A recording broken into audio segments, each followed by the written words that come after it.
14। Question number 14 के अंदर answer C है और ये इंड्यूस्ड ईएमएफ के कंसेप्ट पर बेस्ड है। इस क्वेश्चन के अंदर जैसा कि स्फेरिकल शेल है जो यूनिफॉर्मली चार्ज्ड है, ओमेगा से रोटेट कर रहा है और सेंटर पर एक छोटा सा सर्कल लिया गया, बहुत छोटा सा सर्कल सेंटर पे लिया है और इस सर्कल के लिए closed integral E dot D L की वैल्यू बतानी है।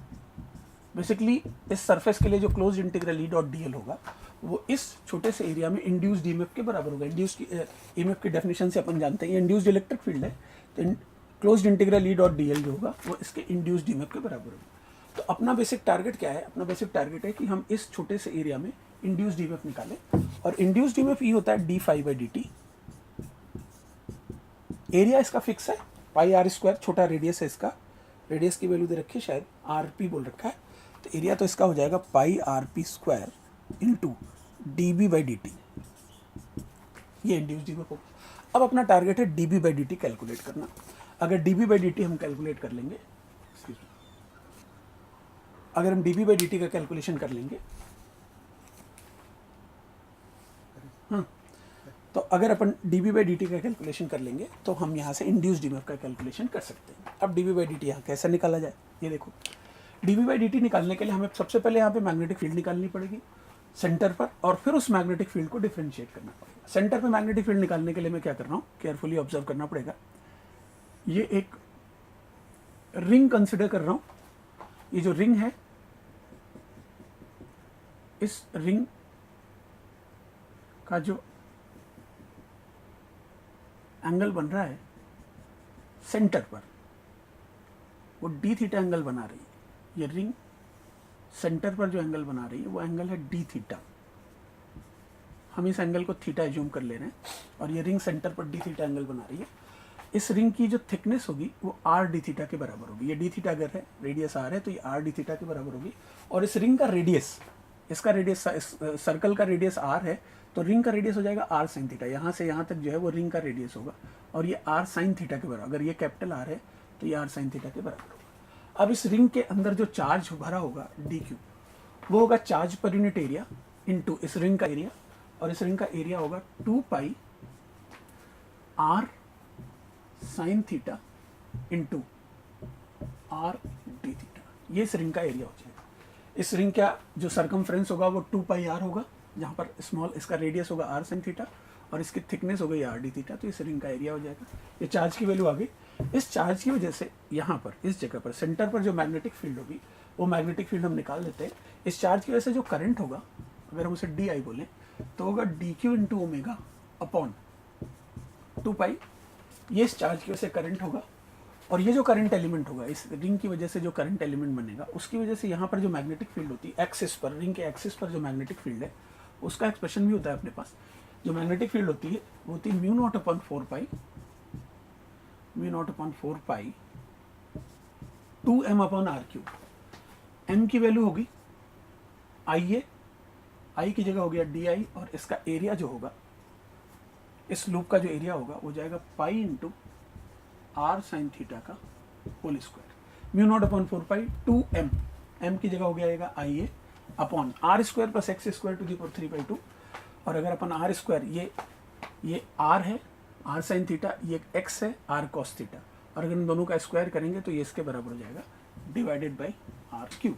ये डी बी की वैल्यू आएगी। अब हम इसको इंटीग्रेट करें और यहाँ पे जितने भी इस तरह के एलिमेंट्स होंगे उन सब की वजह से फील्ड का डायरेक्शन अपवर्ड होगा। अपन इसको इंटीग्रेट कर सकते हैं और ये डी आई की वैल्यू रख करके, और इसको जो डी आई यहाँ आया था उसको यहाँ रखें, डी क्यू की वैल्यू रखें, इंटीग्रेट करें। इंटीग्रेट करने पर बी की वैल्यू आ जाएगी इन टर्म्स ऑफ ओमेगा। अब बी की वैल्यू ओमेगा के टर्म्स में आ जाएगी। फिर उसके बाद अपन क्या करेंगे कि हमें D B by D T निकालना है, तो उसको डिफ्रेंशिएट कर देंगे।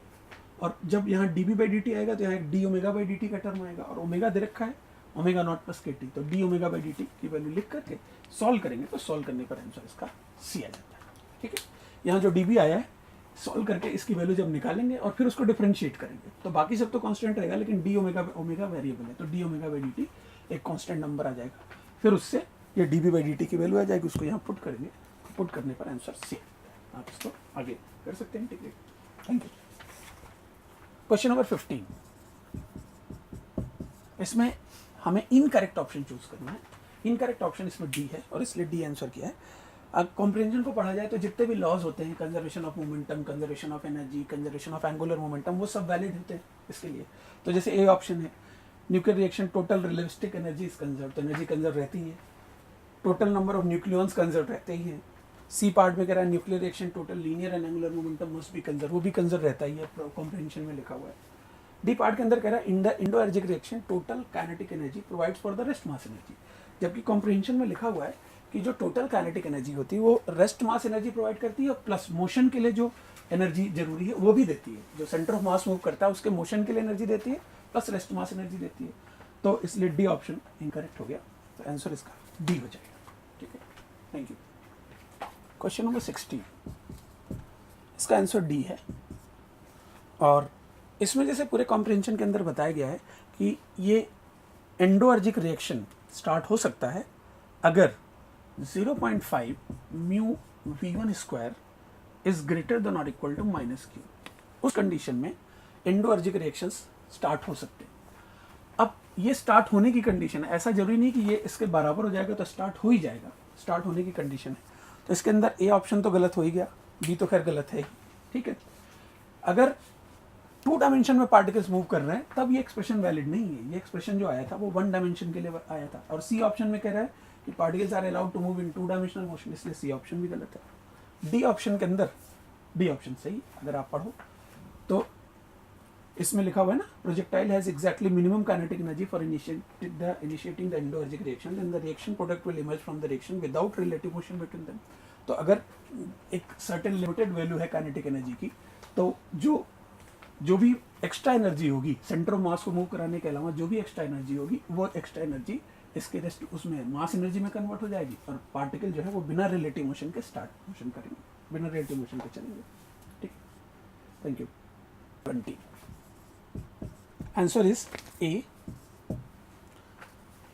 इसके अंदर ये एक स्टैंडर्ड वाईडीएसी में एक स्लैब का इंट्रोडक्शन है, इसके बारे में बताया हुआ है। तो अगर एक स्टैंडर्ड वाईडीएसी में ये S1 है, ये S2 है और ये पॉइंट P है, इस तरह से यहाँ पर इंटरफेरेंस होता है। क्वेश्चन में ये बोलना है कि now a glass slab is introduced in front of S2। S2 के सामने ग्लास स्लैब इंट्रोड्यूस कर दिया जाए, तो S2 के सामने अगर हम ग्लास स्लैब इंट्रोड्यूस करेंगे तो ये जो S2 से रे जा रही है उसको थोड़ा सा एक्स्ट्रा चलना पड़ेगा, क्योंकि इसमें ऑप्टिकल पाथ म्यूटी के बराबर होता है, तो इस रे को थोड़ा सा एक्स्ट्रा चलना पड़ेगा।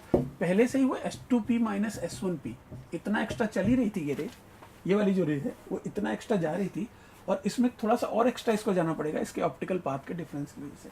तो ओवरऑल यहाँ पर जो पाथ डिफरेंस है वो बढ़ जाएगा, इंक्रीज हो जाएगा। ठीक है, तो path difference delta X at P will increase. Fringe width तो स्लैब इंट्रोड्यूस करने से वही रहती है, फ्रिंज विड्थ के अंदर कोई चेंज नहीं आता है, वो तो D lambda by small D के बराबर होती है। ना आपने कैपिटल डी चेंज किया, ना लेमडा चेंज किया, ना स्मॉल डी चेंज किया। फ्रिंज पैटर्न, जिस डायरेक्शन में अपन स्लैब इंट्रोड्यूस करते हैं फ्रिंज पैटर्न उसी डायरेक्शन में शिफ्ट हो जाता है। जैसे अगर अपने स्लैब यहाँ पे इंट्रोड्यूस किया तो फ्रिंज पैटर्न नीचे की तरफ शिफ्ट हो जाएगा। ठीक है, फ्रिंज पैटर्न नीचे की तरफ शिफ्ट हो जाएगा, शिफ्ट डाउनवर्ड।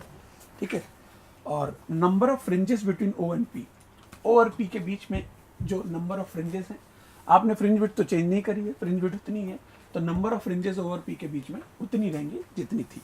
ठीक है, तो दे विल रिमेन सेम।